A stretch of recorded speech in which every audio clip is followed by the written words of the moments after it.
Halo adik-adik semuanya, kembali lagi berjumpa dengan Om Sigit. Kali ini Om Sigit akan membawakan dongeng yang sangat seru. Sebagian orang mengatakan dongeng ini berasal dari daerah Riau, tapi sebagian lain mengatakan kalau dongeng ini berasal dari Jawa Tengah. Oleh karena itu bisa kita simpulkan ya adik-adik, kalau dongeng ini sudah merambah ke seluruh pelosok Nusantara. Ya, apa dongeng kali ini?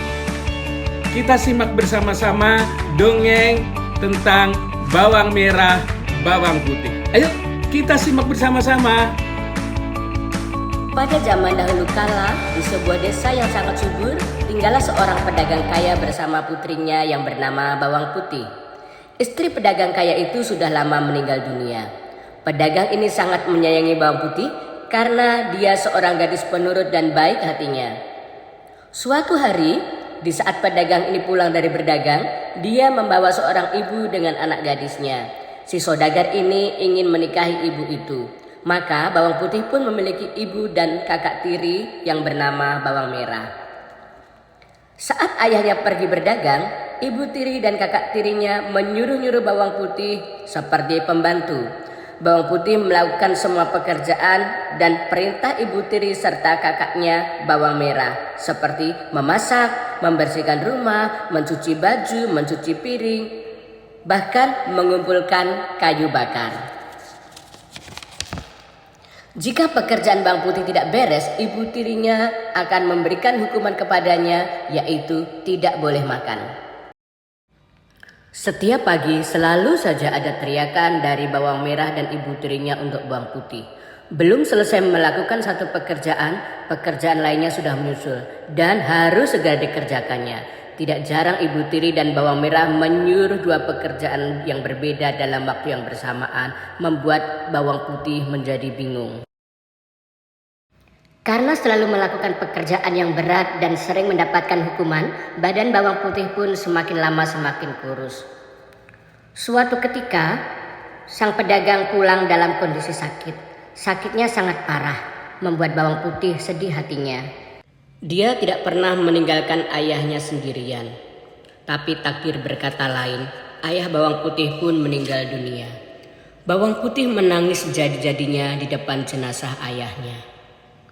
Ibu tiri dan Bawang Merah malah kegirangan karena rumah dan harta ayah Bawang Putih menjadi milik mereka. Mereka tertawa bahagia karena mereka akan menjadi kaya raya. Kehidupan Bawang Putih semakin lama semakin sengsara setelah ayahnya meninggal dunia. Tidak ada lagi yang menghiburnya. Ibu tiri menyiksa Bawang Putih dan Bawang Putih pun tetap bersabar walaupun kadang dia menangis di malam hari. Dia selalu rajin berdoa supaya ada pertolongan dari Tuhan yang Maha Kuasa. Bawang Putih hendak pergi ke sungai untuk mencuci baju. Dia masih mengantuk dan lapar. Badannya lemah saat mencuci. Bawang Putih tidak sadar kalau selendang merah kesayangan ibu tirinya hanyut.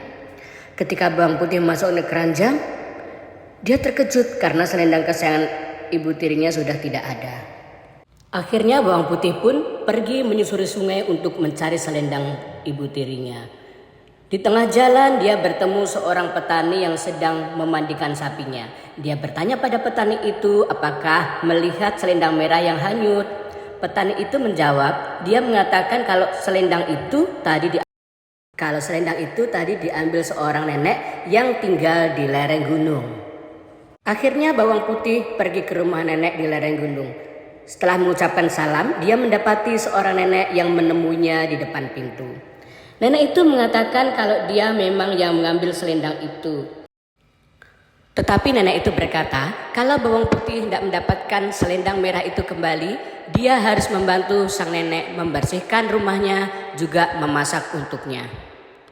Dengan cepat dan gesit, Bawang Putih membantu membersihkan rumah nenek itu, juga memasak untuknya. Akhirnya selendang ibu tiri pun dikembalikan oleh nenek itu. Tetapi sebagai ucapan terima kasih, si nenek memberikan hadiah berupa labu. Ada 2 labu di meja, nenek menyuruh Bawang Putih untuk memilihnya. Dan Bawang Putih itu memilih yang kecil karena keranjangnya sudah berat dan penuh. Nenek itu pun berpesan kepada Bawang Putih supaya labu itu tidak dibuka di jalan. Labu itu harus dibuka setelah sampai di rumah.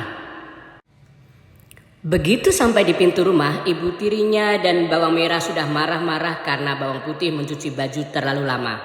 Bawang putih langsung memasak dan menyiapkan makanan untuk ibu tiri dan bawang merah. Tetapi begitu melihat ada labu, bawang merah segera minta direbuskan labu itu. Tetapi ketika labu itu dibuka, ternyata isinya perhiasan emas. Ada gelang, ada kalung, cincin, anting, dan sebagainya. Bawang putih pun menceritakan apa yang terjadi padanya hari ini kepada ibu tiri dan bawang merah. Keesokan paginya, ibu tiri dan bawang merah pergi ke sungai dan menghanyutkan selendang merahnya. Mereka pun mengikuti kemana selendang merah itu hanyut. Dan benar juga mereka melihat seorang nenek memungut selendang itu lalu membawanya pulang. Ibu tiri dan bawang merah pun mengendap-endap mengikuti kemana nenek itu pergi. Dan akhirnya mereka sampai ke rumah nenek itu. Mereka mengetuk pintu dan bertanya, apakah nenek melihat selendang merah yang hanyut di sungai? Nenek itu berkata, kalau dialah yang mengambil selendang itu. Tetapi jika mau dikembalikan, mereka harus mau membersihkan rumah dan memasak untuknya. Dengan malas-malasan, bawang merah dan ibu tiri membersihkan rumah dan memasak untuk nenek itu. Tetapi karena mereka bekerja lamban, sore hari barulah pekerjaan itu bisa mereka selesaikan. Akhirnya si nenek memberikan kepada mereka selendang merah yang mereka cari. Dan sebagai ucapan terima kasih, nenek itu menyiapkan pilihan 2 labu untuk anak beranak itu. Labu besar atau labu kecil. Dan karena dalam pikiran ibu tiri dan bawang merah itu labu besar menyimpan banyak perhiasan, mereka pun akhirnya memilih labu yang besar. Dan si nenek berpesan, jangan dibuka labu itu sebelum sampai di rumah. Akhirnya ibu tiri dan bawang merah itu pun mengucapkan terima kasih dan pergi meninggalkan rumah nenek. Setelah sampai di pinggir hutan, mereka rupanya sudah tidak sabar untuk melihat isi labu itu. Dan dibukalah labu itu. Apa yang terjadi? Di dalam labu itu tidak ada emas, melainkan banyak sekali ular yang segera melompat dan menggigit mereka dengan bisanya. Ibu tiri dan bawang putih pun berteriak-teriak minta tolong, tetapi karena mereka masih di dalam hutan, tidak ada satu orang pun yang mendengarkan teriakan minta tolong mereka. Mereka pun akhirnya meninggal di tepi hutan itu.